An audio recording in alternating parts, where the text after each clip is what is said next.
So, one of the questions I often get asked is how, as leaders, we should be setting targets for performance. How do we think about the business case as we move towards AI and personalization? And of course, this is going to vary based on the nature of the business you're in, the opportunities that you have, your data starting point. But there are some general patterns that I'm starting to see in companies that are embracing this and going after this aggressively. And actually, I heard a terrific talk at a Harvard Business School conference a couple of days ago where the CEO of Rakuten, the Japanese retailer, and that's frankly a misnomer because they're in about 70 different businesses, just a massive company and massively interesting company. He talked about 3 times 20%. And this actually parallels very much what I have seen in a number of companies. So, first off, thinking about 20% from an efficiency standpoint. How can we be dramatically more productive? How can we get 20% lowering our cost structure or improving our throughput so that our productivity goes up by 20%?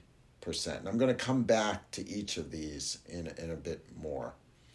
Secondly, how can we deliver to our customers? And it's hard to measure this, but if you can you create 20% more value for our customers, enabling them to get something done faster or cheaper, or somehow make them more capable to do things. But thinking about at least 20%, and I would say that's frankly on the low side. And then all of that put together, accelerating our rate of growth by 20% because of our ability to compete better on costs and the extra value that we are adding to customers. When you put all three together, they are ambitious, but they also tie together. Let me go through each one of those and start to help you think through the levers to get there. Probably the one that gets the most attention in an AI world is efficiency. And we've got to not just think about sheer lowering of cost, but also improving throughput. Can we do more with the same people? Can we grow? Nobody ever cost saved their way to growth. You've got to be able, can you do more with lower variable cost per unit or amortizing your fixed cost over a bigger base? And so start asking your questions. What do we do now? What are people doing now that is just not needed because AI could actually get that done? What are the jobs, and I'm going to quote Mary Erdos, who is the president of Chase's asset management business, who was at this conference as well. And she said, what are the jobs that have no joy, that people just don't really want to do? They do because they need a job. What can we take out that doesn't have joy? Not that we necessarily want to not need those people, but to give them opportunities to do more of higher value things because the no joy part is no longer there. And let me give you, in many cases, what is now a more obvious example, such as creating many, many different versions of some kind of creative in order to test. And now, of course, as everybody in marketing knows, there are tools now that can create dozens, if not hundreds, if not thousands of variations of a particular creative rendering, whether it's changing aspects of copy, pictures, color, also tuning it to different geographies, splicing in different models. All of that, which might have been painstakingly manual, can be done in a dramatically more automated way so that the team is freer to think about what should those designs be. What do we really need to connect with a particular customer? And I think that this notion of cost savings equates to the next part, which is how do we drive 20% more value for customers? Because value comes from having better insights about what a customer could need, and it comes from learning. Again, I know I say this a lot, through constant testing, coming up with ideas and testing. By constantly learning what works and what doesn't, so that you can deliver the most relevant content, experience, timing that can help that customer get more value. Are there also things that the AI can do to enable a customer to find out things and do things on their own?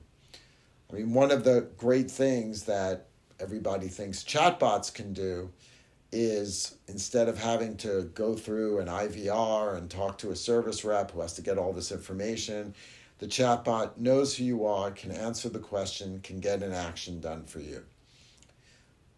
That is adding value back to the customer.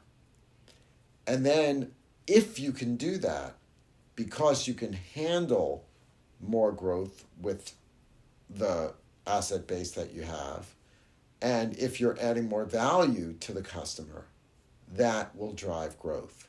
And the beauty of the system is that as you do more for a customer, as you test and learn, you build more and more information. You build a smarter system that is capable of delivering even more value, which the customer should recognize. And if the customer recognizes that, that becomes a competitive moat. That becomes something that raises switching cost. Because in my case, Spotify knows everything about the music that I listen to and creates customized playlists for me. And if I started with another service, I'd be back to scratch on that. And so personalization, if you can add more value, it builds switching cost. It reduces retention. It can enable faster growth. And so as you're starting to think about the targets that you're setting, this is where you should be focusing. But it does require prioritization. In terms of efficiency, it's looking at all the different functions that are in your company and starting to challenge what things are no longer needed, what can actually be done more intelligently, but also what can be done in a more integrated way faster. As we talked about in the last video, integration and speed matters. It's not just about the AI replacing people and doing things for them. It's about thinking through the way you operate, to have shared pools of data, to have people who are capable of doing more, who can work together towards a goal faster and in a more integrated way. And from that, getting that 20% efficiency. From a customer value perspective, it means prioritizing what you want to do for the customer. Where are the real compromises that customers face when they do business with you? Often I've thought of growth from a marketing perspective comes from breaking compromises that a customer faces. Things the customer can't get done but would like to. And by breaking those compromises, you can unlock new value. Can you prevent somebody from needing to call into the call center in the first place? Not because you force them to go online and go through all these different menus and try to find things on their own, but because you make it so easy for them to get their answer in an automated way by just typing in their question that they don't even feel a need to pick up the phone? Or is it that you enable them to get something done to change, to fix something in their file, to be able to order something in advance just by simply typing something in. All of that capability, being able to simplify that, that's how you're going to add value. And then the 20% added growth comes. Now, you can't put the 20-20-20 on top of every single business case that you're trying to do for AI. It's not something you can just paint with a brush. It does require prioritization, but it is a target that for the companies that are pursuing this with an aggressive focus on managing their data, on thinking about their organization and operations, they are thinking that through of how to get to that 3 times 20. So again, I now ask you, how are you thinking about targets? What is possible in the way that you operate? Could you, if you change the way your organization is aligned, change how you start managing and giving access to data, can you get those efficiencies? With deeper insight about the customer, can you deliver more value? Can you free up people's time to think more about the customer, to innovate more, to test more? Because the drudge work is being taken over by AI. And that is unlocking the ability to deliver more value to the customer. Are you doing those two things? Because that's what's going to unlock growth. AI is not just about efficiency. AI coupled with personalization drives growth. That should be one of the big things that everyone is talking about as they start embarking on a program of change.